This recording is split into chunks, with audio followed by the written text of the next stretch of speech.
तो हेलो नमस्कार दोस्तों, आप सभी का स्वागत है आपके अपने चैनल टेक्नोलॉजी की दुनिया विद केकेएम। और आज के इस वीडियो में हम बात करने वाले हैं नए मोटर व्हीकल एक्ट के तहत जो बदलाव आए हैं, जिसमें कंपनी का क्या बदलाव है, इसके साथ ही कस्टमर को नुकसान है या फ़ायदा है, इसके साथ ही ड्राइवर्स को फ़ायदा है या नुकसान है, इसको मैं हाईलाइट करूंगा थोड़ा सा पहले ओवरव्यू।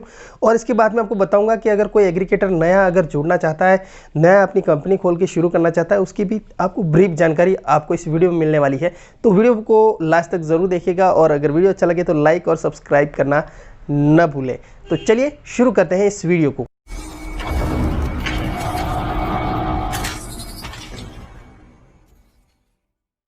सबसे पहले बात करें तो नए मोटर व्हीकल जो कि मोटर व्हीकल का जो एक्ट है उसके अंदर संशोधन करके आज तक जो मोटर व्हीकल चल रहे हैं उनके जो नियम कायदे हैं उसके हिसाब से अभी ये संशोधन करके अभी जो ऐप बेस्ड जितनी भी कंपनियां हैं जो मीडिएटर का एज ए मीडिएटर का काम करती है, जैसे कि कस्टमर को गाड़ी वाले से जोड़ दिया या जो ड्राइवर्स है उसको कस्टमर के साथ में जोड़कर उसके मीडिएटर के रूप में उनको ये सुविधा उपलब्ध करवाते हैं और उसकी एवज में उन्हें जो भी कमीशन होता है वो उन्हें मिलता है।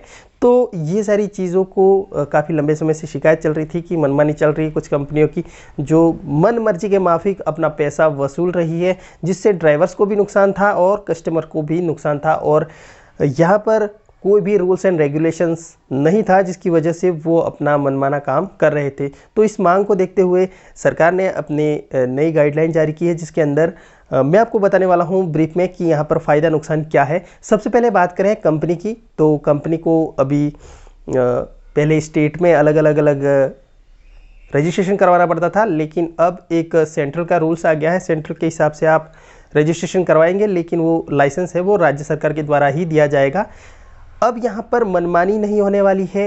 सबसे मुख्य बात यह है कि यहाँ पर 20% ही मुनाफा, यानी कि 20% ही किसी भी फेयर का या किसी भी कमाई का वो रख सकती है कंपनी, और 80% ड्राइवर को देना पड़ेगा। तो पहले जो हुआ करता था, कई बार ड्राइवर्स ऐसी शिकायत करते थे, आपने देखा होगा कि कोई भी ड्राइवर्स अगर 250 रुपया के आसपास अगर कोई भाड़ा होता था तो उसमें से आधा भाड़ा कंपनी ले लिया करती थी। तो ऐसे में उसे यूँ लगता था कि उसकी मेहनताना उसको पूरा नहीं मिल रहा है।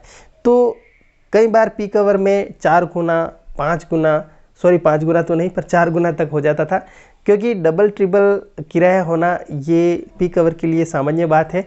तो अब इस पर रोक लगने वाली है, क्योंकि नए नियम के तहत आपको सिर्फ पीक आवर के अंदर भी 1.5 गुना से ज़्यादा किराया नहीं वसूलना है, ऐसा गवर्नमेंट का रूल्स आ गया है, जो कि एग्रीगेटर यानी कि कंपनियों को, ओला, उबर और मेरू और जो भी जितनी भी सारी कंपनियां काम कर रही हैं उन सबको इसका पालन करना होगा। इसके बाद में अगर बात करें बेस फेयर में, तो बेस फेयर एक फिक्स होगा, उसके अंदर 50% से ज़्यादा आप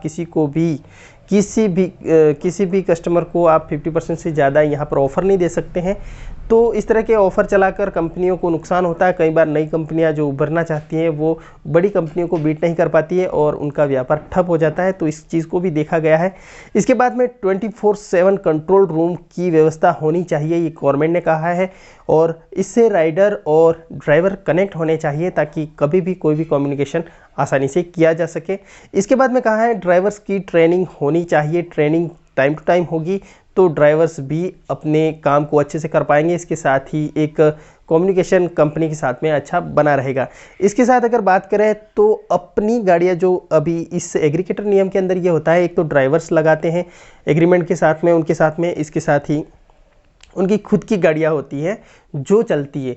तो कई बार क्या होता है, आपने ये देखा होगा कि काम उनकी गाड़ियों को ही मिल रहा है और जो दूसरी गाड़ियां हैं उनको काम नहीं मिल रहा है, उनको ट्रिप्स नहीं मिल रही है काम करने के लिए। तो ऐसा नहीं हो सकता है। कंपनी रूल्स के हिसाब से कंपनियां अपनी गाड़ियों को इस तरह के सॉफ्टवेयर के माध्यम से या किसी भी तरीके से उन्हें ही भाड़ा दे रही है, ऐसा काम नहीं होने वाला है। तो ये चीज़ एक जो ड्राइवर्स हैं उनके लिए फ़ायदेमंद है, लेकिन कंपनी वालों के लिए थोड़ा सा माइनस में है। इधर देखें तो ड्राइवर एग्रीमेंट, जो भी ड्राइवर के साथ एग्रीमेंट होगा वो तोड़ नहीं सकती है कंपनियां। अगर ड्राइवर्स के साथ में अगर एग्रीमेंट तोड़ती है तो कभी भी लाइसेंस उनका रद्द किया जा सकता है राज्य सरकार की तरफ से। ये सारी चीज़ें आप लोगों को मैंने बताई जो कि कंपनी की तरफ से नुकसान की बात बताई। अब बात करते हैं कस्टमर की। तो कस्टमर को क्या फ़ायदा है? कस्टमर को आपको पीक आवर में आपको ये टेंशन नहीं रहेगा कि आपका जो किराया है वो बहुत ज़्यादा होने वाला है। तो ये चीज़ होने वाली है। इसके बाद में एक नया रूल्स इसमें डाला गया है, जिसके अंदर कभी भी कोई भी ड्राइवर्स किसी भी कस्टमर को पिक करता है तो पिक करने के टाइम में जो गाड़ी खाली चलती है जिसमें कस्टमर नहीं बैठा हुआ है उसके पास जाता है, उस टाइम का जो किराया है वो पैसेंजर पर नहीं डाला जाएगा। पैसेंजर को फ़ायदा है इससे, यानी कि उससे आज तक ऐसा नहीं होता था हालांकि, लेकिन फिर भी इस चीज़ को ऐड कर दिया गया है। तो ये एक्स्ट्रा जो फालतू का जो गाड़ी चलती है उसका भाड़ा उस पैसेंजर से नहीं लिया जाएगा। इसके साथ ही पीक आवर में मनमाना किराया नहीं होगा। सेफ्टी कॉल कंट्रोल से आप जुड़े रहेंगे, आप चाहे उस टाइम किसी भी सहायता को मांग सकते हैं। इसके साथ ही 10% पेनल्टी का जो मामला है वो कस्टमर और इसके साथ ही जो ड्राइवर है उन दोनों के लिए बराबर रखा गया है। इसमें यह कहा गया है कि अगर कोई कस्टमर बिना कारण से अगर कोई कैंसिल करता है ट्रिप को तो उसे 10% उस किराए का आपको पेनल्टी के रूप में देना होगा। इसके बाद में अगर कोई ड्राइवर अगर किसी भी ट्रिप को बेवजह कैंसिल करता है या कोई सही कारण नहीं दे पाता है तो उस वजह से उसको 10% अपने जो कि पेनल्टी के रूप में देना होगा। तो ये चीज़ आपको देखने को मिलेगी, ताकि इसमें क्या होगा कि दोनों ही अपने तरीके से मनमानी नहीं करेंगे और अच्छे से एक दूसरे का केयर करेंगे, क्योंकि कई बार पिकअप करने जाते हैं और रास्ते में ही कस्टमर कैंसिल कर देता है और कोई रीज़न नहीं, कोई पेनल्टी नहीं। कई बार ऐसा होता है, कई बार ड्राइवर्स कस्टमर इंतज़ार करता रहता है और बीच में कैंसिल कर देता है। तो ये सारी चीज़ें होती रहती है। तो इसमें ये बदलाव आया है कि 10% की पेनल्टी आपको देखनी होगी। इसके साथ ही ड्राइवर्स को फ़ायदा है या नुकसान, इस बारे में अगर बात करें तो एक तरह से फ़ायदा भी है, एक तरह से नुकसान भी है। अगर फ़ायदे की बात करें तो 80% हिस्सा जो कि आपके किराए का आपको मिलने वाला है, ये एक अच्छी बात है। इसके साथ ही आपको कंपनी की तरफ से ट्रेनिंग मिलेगी। इसके साथ ही कुछ कंपनियां अपने इंश्योरेंस और ये सारी चीज़ें भी आपको मुहैया कराएगी, ताकि आप काम करते हुए भी अगर आपके साथ में कोई हानि होती है तो आपको इसकी, आपके परिवार को इसकी भरपाई, मतलब इसका जो कुछ भी अंश है वो आपको मिलेगा।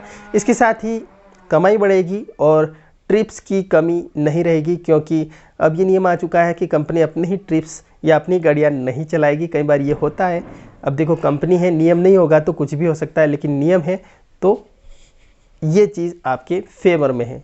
इसके बाद में अगर बात करते हैं यहाँ पर नुकसान की, तो नुकसान में कैंसिलेशन चार्ज आपके ऊपर 10% थोपा गया है। अगर आप कैंसिल करते हैं बिना वजह से, अगर आपको काम नहीं करना है तो भी आपको काम करना पड़ेगा, ये एक वाली बात है। इसके साथ ही 2 स्टार वाले जो भी ड्राइवर्स हैं या उनकी जिनकी रेटिंग 2 स्टार है, उन सबको ट्रेनिंग देना कंपलसरी हो जाएगा कंपनी की तरफ से और उन्हें ट्रेनिंग लेनी पड़ेगी। इसके बाद में अगर बात करें तो 2 साल का आपको एक्सपीरियंस होना चाहिए ड्राइवर को जो गाड़ी अटैच करना चाहता है। तो अगर नहीं है तो कंपनी को 15 दिन का ट्रेनिंग यहाँ पर आप लोगों को देना होगा। इसके बाद में ही आप इसमें चला पाएंगे। इसके साथ ही गाड़ी का फिटमेंट और सारी चीज़ें आपको कंप्लीट करनी होगी, कंप्लीट रखनी होगी। सारी जिम्मेदारी देख रेख की जिम्मेदारी कंपनी के ऊपर है, लेकिन ड्राइवर्स को अपनी तरफ से भी सारी तैयारियां कंप्लीट रखनी पड़ेगी। अब बात कर लेते हैं, ये तो हो गए फ़ायदे नुकसान की बात। अगर कोई नई कंपनी आती है तो वो कैसे शुरू होती है और क्या क्या नियमों का पालन उसको करना पड़ेगा, इस बारे में जान लेते हैं। तो सबसे पहले बात कर लेते हैं, यहाँ पर एग्रीगेटर का नाम लिया गया है, यानी कि एग्रीगेटर का मतलब ये है दोस्तों कि मीडिएटर के रूप में आप काम करते हैं तो आपको आपका कमीशन चार्ज करना है, पर वो फिक्स है, वो 20% ही रहेगा। थर्ड पार्टी के रूप में आप काम करते हैं तो ड्राइवर्स को 80% देना होगा और ये संशोधन के अंदर लिख दिया गया। इसके साथ ही गाइडलाइन होगी, पूरी राज्य सरकार के माध्यम से मॉनिटरिंग होगी। केंद्र सरकार की गाइडलाइन है, पूरे भारत के अंदर एक ही नियम होगा सबके लिए और सभी एक तरीके से काम करेंगे। इसके साथ ही आपको सारी जो कि मोटर व्हीकल के जो एक्ट के नियम है वो पालन करने होंगे। एक नई कंपनी शुरुआत करते हैं तो क्या क्या चीज़ें लगती है, सबसे पहले लाइसेंस लगेगा और लाइसेंस राज्य सरकार के द्वारा दिया जाएगा, जो कि केंद्र सरकार के माध्यम से ही होगा। एज ए मीडिएटर आपको राज्य सरकार से ही आपको लाइसेंस लेना होगा। हर कंपनी की अपनी ऐप के अंदर एक रेटिंग ऑप्शन होना चाहिए, ताकि कोई भी कस्टमर, कोई भी ड्राइवर ये रेटिंग आपको आपस में बता सके, जिससे कंपनी का रेटिंग है, ड्राइवर का रेटिंग है और राइडर का रेटिंग है, वो आपको दिखता रहे, पता चले कि कैसी कार्य की गुणवत्ता है। और इस डेटा को कभी भी सरकार मांग सकती है। सभी मोटर व्हीकल जितने भी हैं उन सभी पर ये नियम लागू होंगे, जो कि नया संशोधन किया गया है। और अगर कोई लाइसेंस लेता है तो उसे 5 साल के लिए लाइसेंस दिया जाएगा। कुछ 5 लाख रुपए की यहाँ पर आपको चार्जेस के बाद में वो सारी चीज़ें आपको डिटेल में देखनी होगी वहाँ पर जहाँ पर से आपको कंपनी का रजिस्ट्रेशन करना है। अगर कोई कंपनी शुरू करना चाहते हैं तो उसको एग्रीगेटर को, यानी कि कोई ओला उबर जैसी कंपनी शुरू करना चाहता है तो उस व्यक्ति को एज ए कंपनी रजिस्ट्रेशन करवाना पड़ेगा पहले तो। इसके बाद में उसका ऑफिस होना चाहिए, इसके बाद में 24/7 का कंट्रोल रूम होना चाहिए, इसके बाद में एक अच्छा ऐप होना चाहिए, ट्रेनिंग की सुविधा होनी चाहिए। इसके बाद में कोई भी मामला होता है जैसे कि ड्राइवर की जो कमियां हैं, ड्राइवर की गाड़ी की कमियां हैं, उन सभी चीज़ों के लिए जिम्मेदारी सिर्फ कंपनी के मालिक यानी कंपनी पर ही होगा। इसके बाद में अगर देखें तो किसी भी तरह के जैसे कि सेफ्टी के पर्पस के लिए जो भी मामले होंगे वो देखने होंगे सारे कंपनी को कि वाकई में ड्राइवर और ये लोग जो नियम हैं उनका पालन कर रहे हैं या नहीं कर रहे हैं। इसके बाद में अगर कंपनी को ये नहीं कह सकती कि कभी कोई किसी भी स्टेट या किसी भी जगह पर किसी भी सिटी में पर्टिकुलर फ्यूल पर ही वो गाड़ियाँ चलती हैं। जैसे अभी प्रदूषण के मामले में सीएनजी को ज़्यादा प्रीफर किया जा रहा है, तो सीएनजी अगर किसी पर्टिकुलर एरिया के लिए चलाने के लिए कहा जाए तो वहाँ पर वही चीज़ चलेगी। इस बात को भी कंपनी को देखना होगा और ये उनकी जिम्मेदारी है कंपनी वालों की कि ये सारी चीज़ें देखें। इसके साथ में ड्राइवर को भी सभी गाइडलाइंस हैं उनकी जानकारी देनी है और उन्हें फॉलो कर रहे हैं या नहीं कर रहे हैं इसकी भी आपको मॉनिटरिंग करनी है। तो कोई भी अगर बिज़नेस शुरू करना चाहता है तो अपने जो भी चार्जेस हैं वो जमा कराने के बाद कंपनी को शुरू कर सकता है। अगर 6 महीने तक कोई कंपनी की शुरुआत नहीं करता है अगर रजिस्ट्रेशन कराने के बाद में, तो वो उसका जो रजिस्ट्रेशन है वो कैंसिल कर दिया जाएगा। सेफ्टी के मामले में कंपनी को ही मॉनिटरिंग करनी है, व्हीकल की, ड्राइवर की, राइडर की, जीपीएस चल रहा है नहीं चल रहा है, ये सारी चीज़ें आपको मॉनिटरिंग करनी है। इसके साथ पुलिंग राइड यानी कि जो राइड्स होती थी, शेयर राइडिंग होती थी, आपस में शेयर करके जो चलते थे। हालांकि कोरोना की वजह से बहुत सारी जगह पर ये चीज़ें अभी बंद कर दी गई है, कई बार नहीं आ रही है, शेयर की जो राइड्स है वो नहीं मिल रही है। लेकिन अगर शेयर राइडिंग होती है तो उसमें ये नियम कर दिया है गवर्नमेंट ने अभी कि महिला के साथ महिला ही शेयर राइड कर सकती है और पुरुष के साथ पुरुष ही कर पाएगा। तो ये चीज़ यहाँ पर बदलाव में देखने को मिलेगी आपको। इसके साथ में खुद का व्हीकल जो कि कंपनियाँ लगाती हैं उसके अंदर मैक्सिमम कोई भी राइड्स आने पर खुद कंपनी अपनी अपनी राइड्स को ही चलाती रहे, अपनी गाड़ियों को ही चलाती रहे, अपनी गाड़ियों को ही राइड्स देती रहे, ऐसा नहीं होगा। सबको इक्वली आपको बांटना होगा और ये एग्रीमेंट में आप लोगों को लिखना होगा ये सारी चीज़। इसके साथ ही बेस फेयर के बारे में लिखा है, तो मिनिमम बेस फेयर के अंदर आप 50% डिस्काउंट दे सकते हो, इससे ज़्यादा आप डिस्काउंट नहीं दे सकते। और मैक्सिमम कोई भी जो किराया है वो 1.5 गुना से ज़्यादा नहीं होगा। ये राज्य सरकार ने कहा है कि कंपनी इस चीज़ को मानेगी। इसके बाद में ड्राइवर्स को 80% किराया, जो भी किराया बनता है उसका 80% ड्राइवर को मिलेगा और 20% कंपनी को दिया जाएगा। ये मैंने आपको पहले ही बता दिया। इसके साथ ही राज्य सरकार अगर 2% चार्ज वसूल कर सकती है अगर कोई ऐसी सुविधाएं देती है, जैसे पार्किंग है या कोई ट्रेनिंग्स दे रही है या कोई वर्कशॉप चला रही है, ऐसा अगर कोई चलता है तो चाहे तो वो 2% एक्स्ट्रा चार्ज कर सकती है।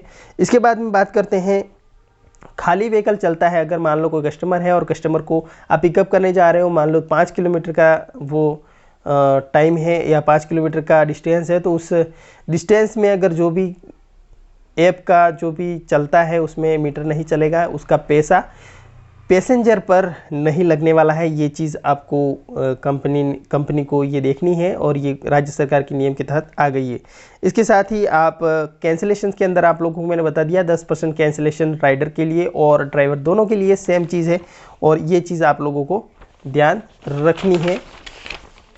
ड्राइवर गाड़ी अटैच करने के लिए अपना ड्राइविंग लाइसेंस होना चाहिए, इसके साथ में ही 2 साल का एक्सपीरियंस होना चाहिए, गाड़ी के सारे कागज़ कंप्लीट होने चाहिए, 15 दिन की ट्रेनिंग मिलेगी अगर आपका 2 साल से कम का एक्सपीरियंस है। इसके बाद में आपकी केवाईसी, बैंक अकाउंट और सारी डिटेल्स होनी चाहिए। इसके बाद में पिछली 3 बार में अगर आप पी पिया कर चलाए हुए गाड़ी में पकड़े गए हो, ऐसी स्थिति में आपको कभी भी किसी भी एग्रीगेटर से जुड़ने के लिए मौका नहीं दिया जाएगा, यानी कि ये एक तरह का गंभीर मामला माना जाएगा, क्योंकि वाकई ये गंभीर है। अगर आप कोई शराब पीकर गाड़ी चलाता है तो ये किसी खतरे से खाली नहीं है। इसके बाद में अगर देखें तो पहले ये वेरीफाई करेगी कंपनी, इसके बाद ही आप लोगों को उसमें अटैच करेगी। इसके बाद में ड्राइवर का जो मामला है उसको 5 लाख का खुद का हेल्थ इंश्योरेंस होना चाहिए। इसके साथ ही टर्म इंश्योरेंस 10 लाख का होना चाहिए। कंपनी ये देखेगी कैसे भी इस तरह से ये जो मैनेज करना है। साल में एक बार ट्रेनिंग देनी है कंपनी को। इसके बाद में एक चीज़ और देखी गई है जो कि खास है, जो कि 12 घंटे कोई भी ड्राइवर काम करेगा। इसके बाद में इस तरह का मैकेनिज्म या इस तरह का सिस्टम तैयार किया जाएगा। सभी एग्रीगेटर के साथ में इस तरह से कनेक्शन होगा। कोई एक स्पेशल आईडी होगी जिसकी मदद से ये ट्रैकिंग हो पाएगी। उसके अंदर ये होगा कि कोई भी ड्राइवर 12 घंटे से ज़्यादा काम नहीं करेगा, क्योंकि 12 घंटे के बाद में उसकी जो वर्किंग कैपेसिटी है वो भी प्रभावित होती है। इसके बाद में रात के समय अगर वो आराम नहीं करेगा तो इससे एक्सीडेंट होने के भी चांसेस रहते हैं। तो इस चीज़ को भी राज्य सरकार, केंद्र सरकार ने इस नियम के तहत लिया है और इसमें ये देखा है कि इस तरह का मामला नहीं होना चाहिए। इसके साथ में कंपनी को वेरीफाई करना है गाड़ी के रजिस्ट्रेशन, आरसी पे परमिट है, बीयूसी है, इसके साथ फिटनेस, इंश्योरेंस, ये सारी चीज़ें कंपनी को देखनी है कि वाकई में ये प्रॉपर है या नहीं। ऐप के अंदर क्या होगा ये चीज़ अगर मैं बताऊं तो आपको सभी हिंदी और अंग्रेजी लैंग्वेज तो कंपलसरी होने वाली है। इसके साथ ही स्टेट में अगर कोई, जैसे गुजरात में गुजराती चल रही है, बंगाली चल रही है, तो उस हिसाब से वहाँ की लोकल लैंग्वेज को भी आपको सपोर्ट देना पड़ेगा उस ऐप के अंदर।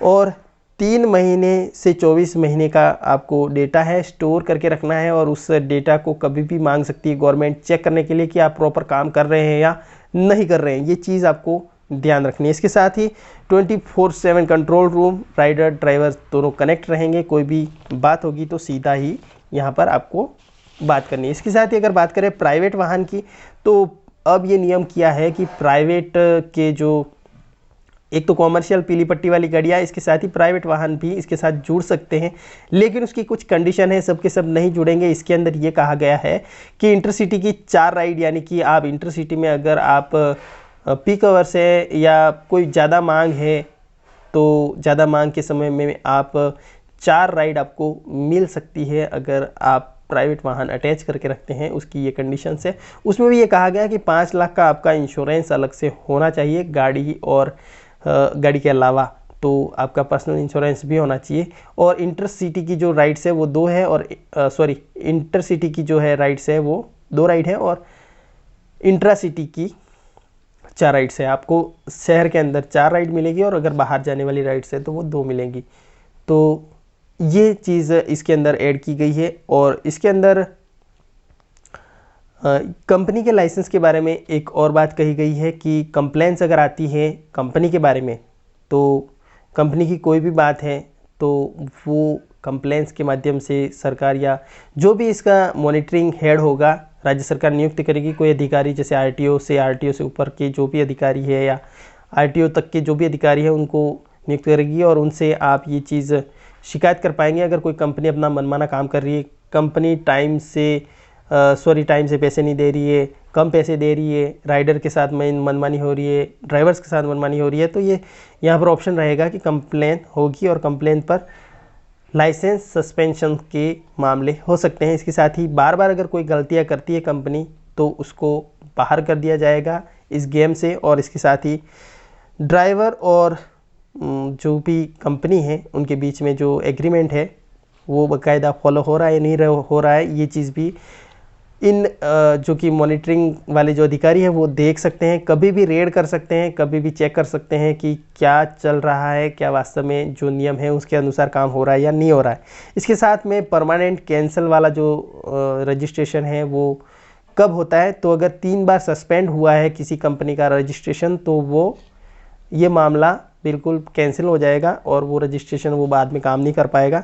इसके बाद में कई बार क्या होता है कि कंपनी को खुद फ़ायदा नहीं हो रहा है तो वो अपना लाइसेंस सरेंडर कर सकती है और उसे अपने काम को बंद करना चाहती है तो कर सकती है। तो 1 साल में अगर 3 सस्पेंशन होते हैं तो ऐसे मामले में कैंसिल होने के चांसेस रहते हैं कंपनी के। इसके बाद में राज्य सरकार के कुछ पावर्स हैं, जैसे कि कोई भी डेटा मांग सकते हैं। इसके साथ में कोई भी जो राज्य सरकार के अधिकारी नियुक्त कर रखे हैं वो रेड कर सकते हैं, वहाँ पर जानकारी देख सकते हैं, किसी का भी डेटा इधर उधर नहीं हो रहा है, इस बात की भी जानकारी रखी जाएगी। इसके बाद में वाहन और सारथी जो वेबसाइट है उसका एक्सेस भी इनको दिया जाएगा। और ये सारी जानकारी थी जो अगर नए एग्रीगेटर इस नियम के तहत और नए जो मोटर व्हीकल एक्ट के तहत आए हैं वो आपको मैंने बताए। आपको ये जानकारी अच्छी लगी हो तो ज़रूर से लाइक करें वीडियो को और शेयर करें, अपने दोस्तों को बताएं कि वाकई में क्या बदलाव हुए हैं। जैसे कि आपके ड्राइवर दोस्त हो सकते हैं, आपके राइडर दोस्त हो सकते हैं, आप खुद राइडर हैं, तो ये जानकारी शेयर अपने परिवारजनों से, मित्रों से ज़रूर कीजिएगा। तो दोस्तों ये थी सारी जानकारी मैंने आप लोगों को बताई। आपको कैसी लगी ज़रूर से बताएं कमेंट करके। मिलते हैं नए वीडियो के साथ में, तब तक के लिए नमस्कार।